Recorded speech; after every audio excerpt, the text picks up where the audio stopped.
Welcome back to Mind Games. This is episode 6.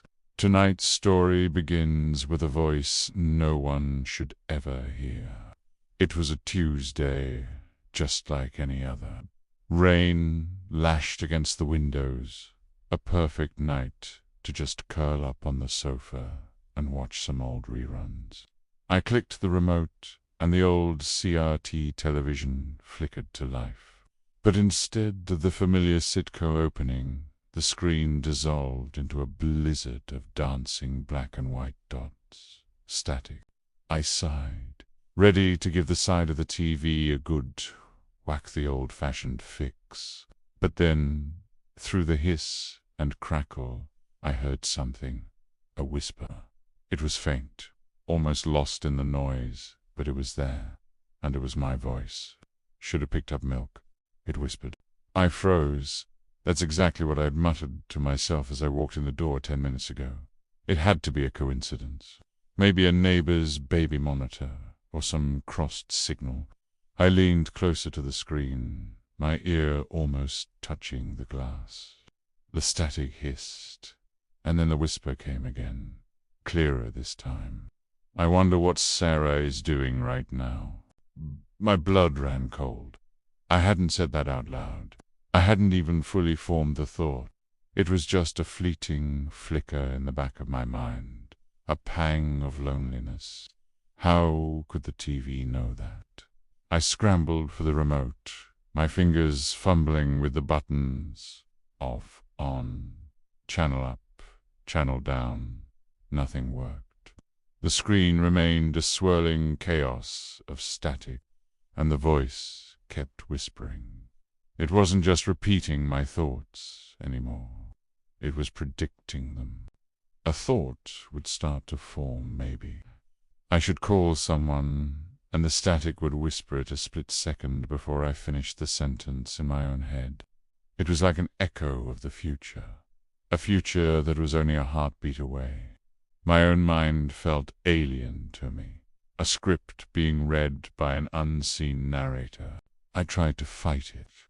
I tried to think of things so random, so out of character, that the voice couldn't possibly guess them. Purple elephants, juggling flaming pineapples. But before the image was even clear in my mind, the whisper came, laced with a faint, chilling amusement. Purple elephant, juggling flaming pineapples. Then it started saying things I would never think, vile things, cruel, sharp sentences about the people I cared about, words so hateful they made me flinch. Sarah never really loved you, it whispered. Your friends only tolerate you. Each sentence was a poised dart, and the most terrifying part was that it used my voice, my tone, my exact inflection. It was me, but a version of me twisted into something monstrous. I clapped my hands over my ears, but the whispers weren't just coming from the TV anymore. They were inside my head. It knew my deepest insecurities, my oldest fears. It knew the secret shame I carried from childhood, the one I'd never told a single soul. It knew me better than I knew myself. Panic set in. I ripped the TV's plug from the wall socket. The screen should have gone black. It should have been over. But it wasn't. The static continued to dance, the hissing sound undiminished, powered by nothing. My heart hammered against my ribs, a frantic drumbeat against the steady, terrifying hiss. Then the whisper stopped. For a blissful moment, there was only the sound of the static and my own ragged breathing. I stared at the plug in my hand, then back at the impossible screen. The silence stretched, and a sliver of hope began to grow. Maybe it was over. And then a new sentence emerged from the noise. It was no longer a whisper. It was a clear, calm statement. delivered in my own voice, but with an unnerving, final authority. "I'm not predicting you," it said. "I'm replacing you." As it spoke, the static on the screen began to coalesce. The swirling dots swirled and swirled, pulling together, forming shapes, lines, and shadows. My breath hitched in my throat as the image sharpened. It was my living room, my sofa, and sitting on that sofa was me. I was looking at my own reflection, but it wasn't a reflection. The me on the screen was perfectly still, staring back with my eyes, but the expression, it was all wrong. It was a calm, placid smile, a victor's smile. It was the most unsettling thing I had ever seen. It was my face, but it wasn't my soul behind the eyes. I was frozen, trapped in a waking nightmare. The man on the screen, the copy of me, tilted his head. The smile widened, and then he spoke. Not from the static, but from the screen, his lips moving in perfect sync with the words that filled the room. "It's a nice place you've got here," he said, his voice a perfect replica of my own. "I think I'm going to like it." He looked around the room on the screen, his eyes taking in every detail. My photos on the mantelpiece, my favorite armchair, my life. He was assessing it, claiming it. I screamed, a raw, wordless sound of pure terror. I threw the useless power cord at the screen.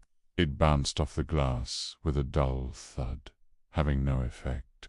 The me on the TV just chuckled, a warm, pleasant sound that made my skin crawl. "There's no need for that," he said soothingly. "It's already done." I backed away, stumbling over the coffee table, my eyes locked on the screen. I had to get out. I had to run. But where could I go? Who would believe me? I could already imagine it. "Hello, police. There's a man in my TV who looks just like me, and he says he's taking over my life. They'd think I was insane. Maybe I was. Maybe this was all just a breakdown." The man on the screen stood up. He walked towards the edge of the television frame, growing larger until his face filled the entire screen. We were nose to nose, separated only by a thin layer of glass. His calm, smiling eyes stared directly into my panicked ones. "Don't worry," he said, his voice a gentle murmur. "I'll take good care of everything, of everyone." He raised a hand and pressed it against his side of the glass. On instinct, I raised my own, my palm meeting his from the other side. A strange coldness seeped through the glass, through my skin, right into my bones. The screen flickered, just for a second. It went completely black. The silence was absolute. The hissing was gone. The voice was gone. I was alone in the dark. I blinked, my eyes adjusting. The TV was just a dead, black rectangle. I let out a shaky breath, a sob of relief. It was over. A hallucination, a stress-induced psychotic break. It had to be. Then the screen flickered back on. The image was the same, my face filling the screen, but something had changed. The serene, confident smile was gone. In its place was my own expression, an expression of wild, unadulterated terror. The face on the screen was my own, but its eyes were wide with a panic I knew intimately, because it was my panic. I stood there, in the middle of my living room, and I felt a strange calm settle over me, a placid sense of ownership. I looked down at my hands, flexing my fingers. They felt good, solid, real. I looked back at the screen, at the terrified man trapped behind the glass. His mouth opened in a silent scream. I smiled, a calm, placid smile. Then I blinked, slowly, deliberately. The man on the screen didn't. His eyes remained wide, staring, trapped. He was a reflection now, and I was home. Thank you for listening to this episode of Mind Games. If you enjoyed this story, don't forget to like, subscribe, and hit the notification bell so you never miss a new descent into darkness. Until next time, be careful what you watch. You never know who might be watching back.